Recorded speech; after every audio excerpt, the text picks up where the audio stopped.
Dis-nous pasteur.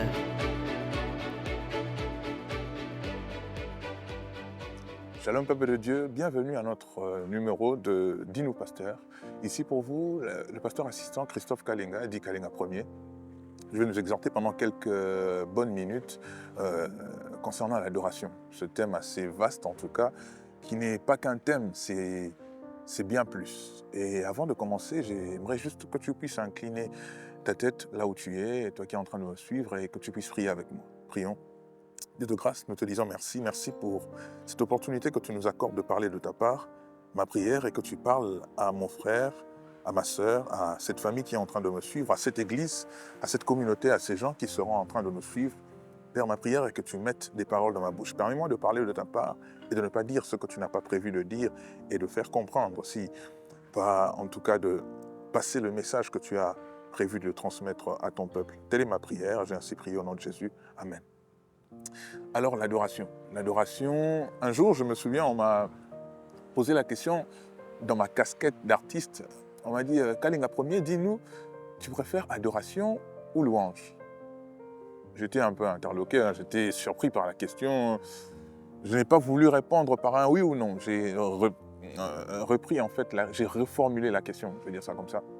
J'ai reformulé la question, j'ai posé la question au journaliste, mais qu'est-ce que tu veux entendre par louange ou adoration? Tu parles du style musical, et il me dit effectivement oui, tu préfères des chants assez douces ou des chants de louange, en fait des chants, des rythmes dansants.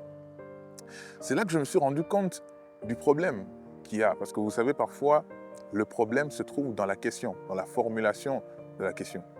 Et c'est même à partir de la question qu'on peut déduire la réponse. Alors adoration ou louange? Le problème déjà dans la définition, il y a ce qu'on appelle l'usure sémantique. L'usure sémantique, c'est lorsqu'on use tellement d'un mot qu'on en perd le sens. Et dans l'Église, souvent, lorsqu'on parle de louange et adoration, on a tellement usé de ce mot qu'on en a abusé. Dans le sens où on a fait de ces termes, adoration ou louange, des styles de musique. C'est-à-dire, lorsque vous allez entendre quelqu'un parler de l'adoration, on va vous dire que c'est des chansons douces. Lorsque vous allez entendre quelqu'un parler de la louange, la personne va vous dire, en fait, c'est des chansons où on danse. Les Congolais savent, lorsqu'on parle de seben, c'est la louange. Vous allez entendre même des gens dire, conduis-nous dans les temps de louange, c'est-à-dire, conduis-nous dans les temps où nous allons danser, acclamer. Conduis-nous dans les temps d'adoration, c'est-à-dire dans les temps où nous allons nous prosterner, nous allons chanter les louanges de l'Éternel. Je n'aurai pas la prétention de venir vous dire ici que tout est faux. Mais ce que j'aimerais juste te dire, c'est que là, on parle de style musical. D'un style musical qui est peut-être différent du concept adoration en soi et concept louange. Alors c'est quoi l'adoration, c'est quoi la louange? L'adoration, ce ne sont pas les chansons douces. On le dit souvent, mais c'est mieux de répéter. Ce ne sont pas les chansons douces. Et la louange, ce ne sont pas des rythmes dansants. La louange, pour faire plus simple, c'est lorsqu'on chante les hauts faits de Dieu, lorsqu'on dit les hauts faits de Dieu, lorsqu'on constate les hauts faits de Dieu. Je ne vais pas limiter la louange simplement au fait de parler. C'est plutôt une contemplation, c'est plutôt une attitude, c'est plutôt une façon de faire. Lorsqu'on réalise que Dieu a fait des grandes choses, lorsqu'on réalise que Dieu a fait des merveilles. Et l'adoration, comme on ne cesse de le dire, c'est dire ce que Dieu est. Mais ça ne se limite pas là. Ça ne suffit pas de dire ce que Dieu est. C'est manifester la vie de Dieu. C'est manifester le culte. C'est devenir un culte pour Dieu. D'ailleurs, Papa Franck est en train de bien le définir. Il définit l'adoration dans son livre « Comprendre l'adoration ». Il dit que c'est l'expression d'une vie consacrée à Dieu. Là, j'ai paraphrasé, c'est l'expression d'une vie consacrée à Dieu. L'adoration, c'est lorsqu'on consacre sa vie. Ça veut dire lorsque tu consacres ta vie, tu déposes ta vie sur l'autel. Même tes paroles adorent. Tes gestes adorent. Ta façon d'acclamer Dieu adore. Ton culte, ton service adore. Ton offrande adore. Et la Bible d'ailleurs est en train de dire que tout ce qui respire loue l'Éternel.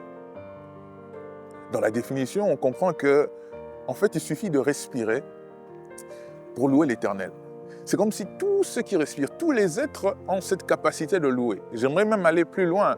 C'est comme si on était en train de dire que tout ce que Dieu a créé porte sa signature. Tout ce que Dieu a créé porte sa signature. C'est-à-dire, lorsque Dieu était en train de créer, il a transmis une partie de lui. Il a transmis son souffle, dans l'homme, il a transmis une partie de lui, il a transmis une partie de ce qu'il est dans sa création. Il a déposé en fait une partie de ce qu'il est dans sa création. Et nous sommes tous comme des diminutifs, comme des reproductions de Dieu. D'ailleurs, la Bible dit que nous sommes faits à l'image et à la ressemblance de Dieu. Et tout ce qui vit, que ce soit les créatures végétales et les créatures animales, tout ce qui vit a cette capacité de louer à sa manière. Les oiseaux chantent en tout cas, ils louent l'Éternel à leur manière, les humains louent l'Éternel à leur manière. On dirait que la louange incluait tout le monde. La louange, c'était une sorte de pièce où tout le monde pouvait rentrer. La louange, c'est une sorte d'endroit où tout le monde pouvait se retrouver, que tous ceux qui respirent louent, et c'est ouvert à tout le monde. Mais pourquoi l'adoration est maintenant assez restrictive? Parce que vous allez voir, peut-être qu'on va en parler dans un prochain rendez-vous, dans un prochain numéro. L'adoration, on est en train de voir Dieu en train de chercher les adorateurs. C'est assez restreint.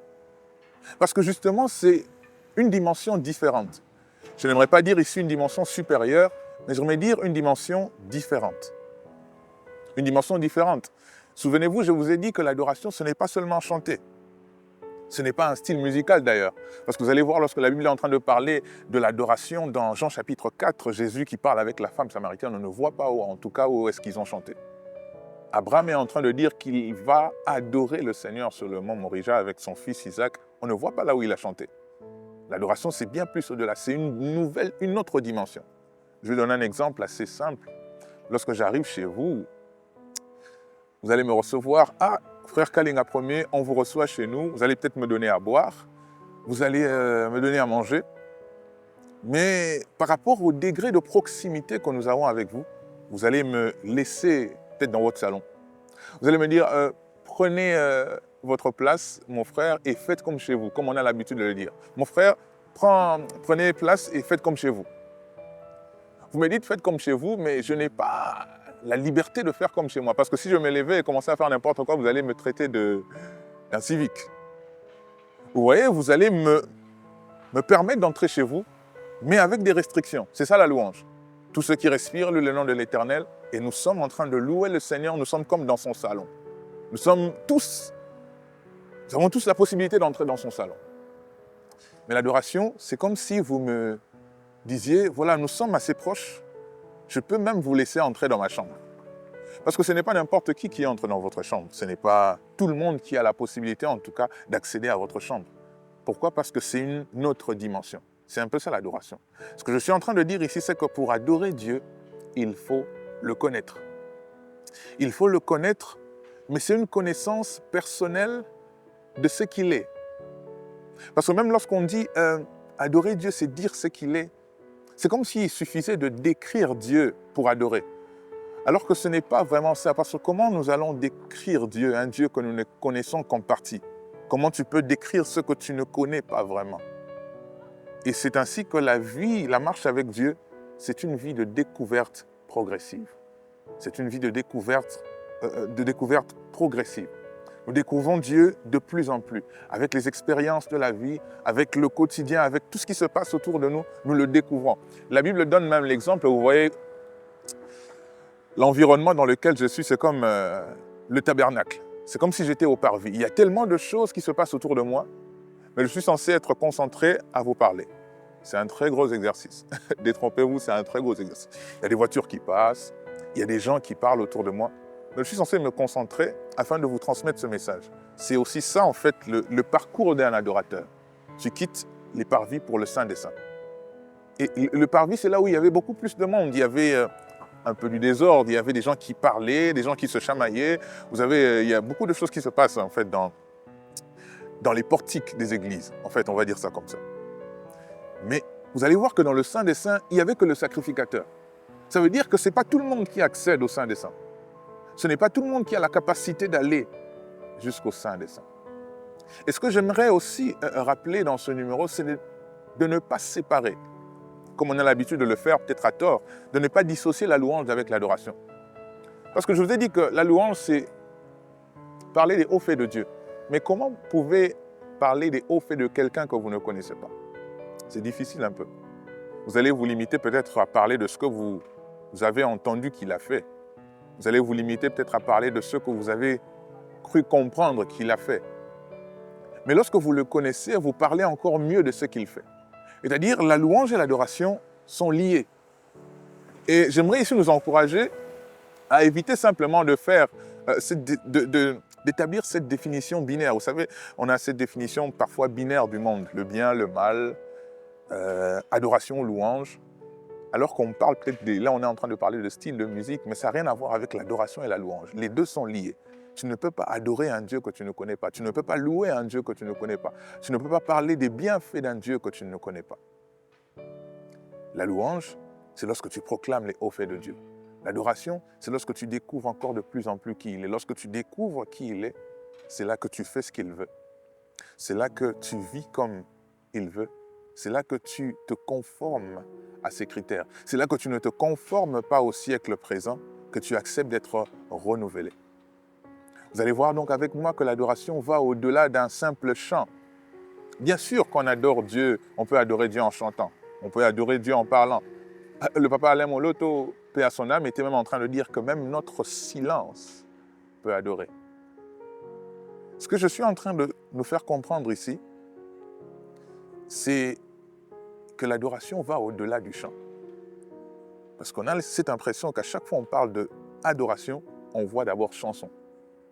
On va peut-être dans un autre numéro définir ce qu'est l'adorateur, ce que Dieu comprend par adorateur. Ici, j'aimerais qu'on puisse rester sur le fait que l'adoration est au-delà du chant. C'est-à-dire que je peux être en train de parler simplement, mais je serai en train d'adorer Dieu. Je peux être en train de marcher, je serai en train d'adorer Dieu. Je peux être en train de servir Dieu, je peux être en train d'offrir un sacrifice, je serai en train d'adorer Dieu. Pourquoi? Parce que l'adoration va au-delà. Ça va au-delà. C'est une nouvelle dimension, une dimension qui n'est peut-être pas accessible à tout le monde, une dimension qui est, on va dire, un peu restrictive. Que tout ce qui respire loue. Parce que toute la création a une partie de Dieu. Toute la création porte les marques, la signature de Dieu. C'est comme si c'est un devoir de rédévabilité. D'ailleurs, des théologiens que je suivais étaient en train de parler de ce nom Yahweh. En fait, c'était subtil. Alors, ça reste discutable, hein, vous allez me dire. Il disait que dans le mot Yahweh, en fait, dans la manière de prononcer ce nom de Dieu Yahweh, c'est comme si on respirait et expirait. Donc, lorsque tu dis Yahweh, dans la prononciation, tu respires et tu expires. Tu respires et tu expires pour prononcer le mot. C'est comme si dans notre premier souffle et dans notre dernier souffle, on était, je veux dire ça, il disait qu'on était condamné à citer le nom de Dieu. C'est comme une marque déposée en nous créant que Dieu avait placée dans la création. Par le fait de dire Yahweh, en fait, c'est comme si notre respiration même contenait en fait le nom de Dieu. Et ils expliquaient que dans notre façon de respirer, on inspire et on expire, c'est comme si ça prononçait le mot Yahweh. C'était leur façon à eux de dire que nous portons tellement les marques, en tant que créature, nous portons tellement les marques de la présence de Dieu, nous portons tellement les marques, nous sommes comme des marques déposées de Dieu, et cela nous rend tellement redevables de tout le temps le louer. Quand bien même on ne voudrait pas, quand bien même on serait athée, quand bien même on serait non-croyant, mécréant, on porte en nous cette capacité de louer. Et je nous invite d'ailleurs à louer le Seigneur pour tout ce qu'il fait pour nous, pour tout ce qu'il est pour nous, pour tout ce qu'il représente. Mais la grande dimension, la plus grosse dimension, la prochaine dimension d'ailleurs, c'est l'adoration. Cette dimension où tu découvres qu'il ne suffit pas de chanter. Parce que ce serait très facile, vous savez, il y a des gens qui chantent pas que pour Dieu, on peut chanter pour la nature, on peut chanter pour les hommes et bien le faire. Mais ça ne se limite pas là. L'adoration, ce n'est pas du tout ça.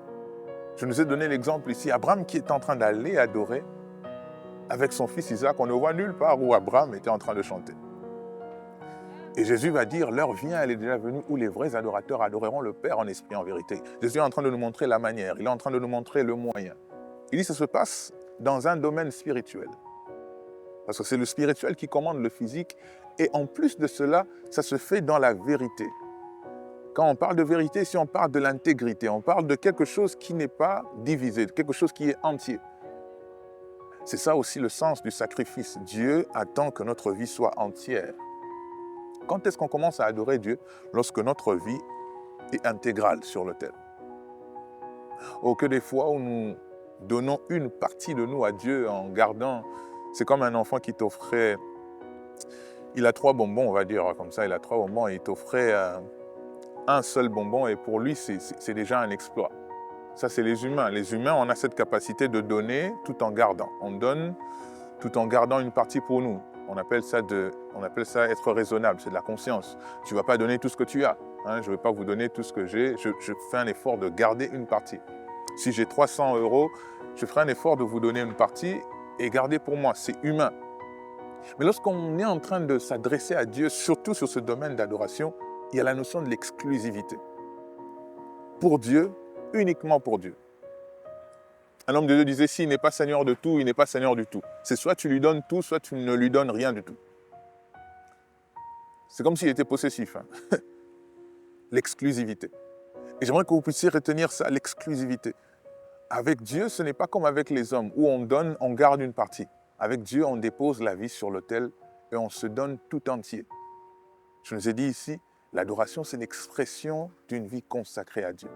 Une vie consacrée à Dieu, c'est une vie qui marche selon les desiderata de Dieu, selon les préceptes de Dieu. Vous allez me dire, moi, je ne sais pas chanter, mais comment je vais faire pour adorer Dieu? Vous comprenez aujourd'hui que l'adoration, ce n'est pas que le chant. Que vous sachiez chanter ou pas, que vous sachiez parler ou pas, en tout cas parler au sens de décrire les merveilles de Dieu, vous avez en vous la possibilité de connaître Dieu. Et il y a un chemin en vous qui va vous montrer le besoin que vous avez de Dieu.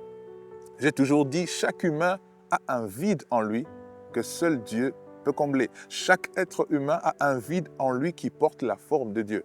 Voilà. Chaque être humain a un vide en lui qui porte la forme de Dieu. C'est-à-dire que le vide qui porte la forme de Dieu ne peut être comblé que par Dieu lui-même. Et tout être humain a toujours été buté à cette question-là, où tu sens que tu es vide, où tu sens que tu as un besoin que les humains n'arrivent pas à combler.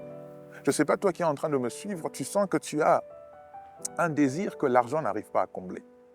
Tu as un désir que peut-être ton mari, ou peut-être que ta femme, ou peut-être que tes amis, ou peut-être que ton environnement, ou peut-être que les moyens, les ressources que tu as, ou peut-être les enfants que tu as n'arrivent pas à combler. C'est parce que ce désir-là ne peut être comblé que par Dieu. Et comment Dieu fait pour combler? C'est en créant en toi ce besoin de s'approcher de lui, de le découvrir. C'est ça l'adoration, c'est de découvrir Dieu. Parce que si on doit rester dans les fondamentales, que l'adoration, c'est dire ce que Dieu est et la louange, dire ce que Dieu fait. Mais comment tu peux parler de quelqu'un que tu ne connais pas? C'est ce que Jésus est en train de dire à la femme samaritaine. Vous adorez celui que vous ne connaissez pas. Jésus est en train de montrer que l'adoration, ou même la louange, je nous ai dit de ne pas séparer louange et adoration, repose sur le fait de connaître celui qu'on adore. Plus tu le connais, tu n'auras pas besoin de beaucoup de mots. Plus tu le connais, tu sais décrire ce qu'il est. Et les mots pour le décrire viennent aisément. D'ailleurs, la différence avec Dieu, c'est que lorsque l'on cherche Dieu pour le connaître, on se rend compte, même après avoir cru le trouver, qu'on est encore en train de le découvrir. Parce que la Bible dit, en lui, il n'y a ni changement ni ombre de variation. Il est intact, il est inamovible, immuable, il ne change pas. On croirait qu'une fois qu'on le découvre, on verrait tout ce qu'il est. Et détrompez-vous, plus on le découvre, plus on se rend compte qu'on ne le connaît pas. C'est ce qui fait même le caractère mystique, le mystère, tout le mystère de sa divinité. C'est le fait que personne n'arrive à le comprendre, personne n'arrive à le sonder. Et même lorsqu'on va parler de prophétiser, on dit qu'on prophétise en partie. Lorsqu'on va parler de le connaître, on se rend compte que tout ce qu'on fait est minime. Même lorsqu'on dit décrire Dieu, on ne le décrit pas tellement, on est approximatif. Vous savez, c'est comme si vous demandiez à un enfant de décrire les réalités qui ne sont pas de son âge. Ces définitions resteront approximatives parce que sa connaissance est limitée. Il n'a pas toute la palette de la connaissance qui peut exister. Et Dieu, en lui, se trouve la connaissance dans son essence, la connaissance dans sa totalité. Ce qui fait qu'un être, que dis-je, un Dieu comme lui, on ne peut le découvrir en totalité. On aura toute la vie et toute l'éternité. Et même les anges, lorsqu'ils disent Saint, Saint, Saint, c'est pas parce qu'il manque de mots, c'est pas parce qu'il manque de paroles, c'est pas parce qu'ils n'ont que ça à dire. C'est parce qu'ils sont en train de découvrir de nouvelles réalités. C'est parce qu'ils sont en train de découvrir une nouvelle dimension de sa sainteté. Et même lorsqu'on parle de la sainteté de Dieu, elle n'est pas statique, elle n'est pas égale à la sainteté des hommes qui dépend de certaines conditions. Vous savez, même parfois, aujourd'hui, on entend souvent des gens dire que Dieu, il vit de notre adoration, que Dieu vit de notre louange, que Dieu vit de nos offrandes. Je n'aime pas trop ces définitions parce que le fait de dire que Dieu vit de notre adoration, c'est comme s'il dépendait de ça. Or, lorsqu'on crée la notion de dépendance, c'est-à-dire que le jour où on enlève ce dont il dépend, Dieu cesse d'être, ou Dieu a un besoin, ou Dieu a un vide. Alors qu'en réalité, Dieu, il ne dépend pas de nous pour être ce qu'il est. C'est nous qui devons poser des gestes, poser des actes, j'allais dire. C'est nous qui devons nous approcher de lui. D'ailleurs, la Bible dit, approchez-vous avec assurance du trône de la grâce. C'est à nous de faire cette démarche de venir dans sa présence pour découvrir encore de plus en plus qui il est. C'est pas comme si tu ne lui donnais pas l'adoration, Dieu va cesser d'être Dieu. Oh, détrompez-vous. D'ailleurs, Jésus va le dire avec, j'aimerais dire ça comme ça, un orgueil divin. Il va dire, même si vous refusez de faire ce que vous êtes censé faire, de refuser de le louer, il va susciter des pierres, des créatures qu'on décrit comme inertes, des créatures qu'on décrit comme qui ne sont pas viables du tout, des créatures qui ne sont même pas considérées comme des êtres vivants, des pierres, vous imaginez. Parce que c'est une façon de Jésus de dire que Dieu ne dépend pas de nous. C'est plutôt nous qui avons besoin de lui. C'est plutôt nous qui avons besoin de le connaître. Parce que plus tu connais Dieu, plus tu montes. Rappelez-vous que nous vivons sur cette terre où il y a un rapport de force assez continuel, où on est évalué à chaque instant, où on est évalué, que ce soit spirituellement ou physiquement. Et tu as besoin d'avoir un poids pour peser dans ce monde. Tu as besoin d'avoir une matière pour être dans ce monde. Tu ne peux pas simplement te contenter d'exister, d'être passif. Tu as besoin d'avoir un poids. Et le fait de connaître Dieu nous donne ce poids-là. Le fait de connaître Dieu nous donne cette matière-là. L'adoration. Je crois avec tout ça, on essaie en fait de se situer parce que vous allez voir que je n'ai pas essayé en tout cas ici de donner des réponses exclusives ou encore des réponses assez précises dans le sens de vous dire que c'est ça et non ça. Je vous laisse découvrir Dieu. Et plus vous découvrez Dieu, vous allez voir que vous allez sortir des définitions justement. Parce que c'est ça aussi les problèmes avec l'Église, c'est les définitions. Où on se met à dire que c'est soit ça, soit ça. L'adoration, ce n'est pas qu'un chant. L'adoration, c'est aussi le chant. L'adoration, ce n'est pas qu'une parole, c'est aussi la parole que tu peux adresser à Dieu. L'adoration, c'est aussi ton silence. L'adoration, c'est ta vie. L'adoration, c'est l'expression d'une vie consacrée à Dieu. Et pour adorer Dieu, tu dois le connaître. J'aimerais t'inviter à chercher à connaître Dieu. Fais cette prière là où tu es pour dire à Dieu, Seigneur, révèle-toi à moi. Je veux te connaître. Il y a 5 ans, tu m'as révélé une dimension de toi que je ne connaissais pas. Il y a quelqu'un d'autre, Dieu ne s'est jamais peut-être révélé à toi, ou tu n'as jamais compris en tout cas que c'était lui qui te parlait. Tu as raté plusieurs occasions comme ça où il s'adressait à toi. Ce que j'aimerais te demander ici de faire, c'est de dire à Dieu, révèle-toi à moi. Et lorsqu'il va se révéler à toi, tu vas te rendre compte que tu vas sortir des définitions. Tu vas te rendre compte que tu vas sortir des carcans et des cocons dans lesquels les hommes nous mettent. Ces limites que les hommes nous imposent. Parce que l'adoration est une dimension bien au-delà. C'est une dimension des intimités. Les intimités, ces intimités qui ne sont pas comparables aux intimités que nous pouvons avoir avec les hommes. C'est une intimité avec Dieu, une intimité éternelle. Seigneur, aide-nous à te connaître. Seigneur, révèle-toi à nous. C'est ça notre prière. C'est ça ma prière pour moi, c'est ça ma prière pour toi. Que nous puissions connaître Dieu encore plus. Et tout ce que nous avons entendu de lui, rassurez-vous, n'est rien face à tout ce qu'il est. Tout ce que nous avons entendu de lui n'est rien face à ce qu'il sait faire. Que Dieu vous bénisse et qu'il vous garde.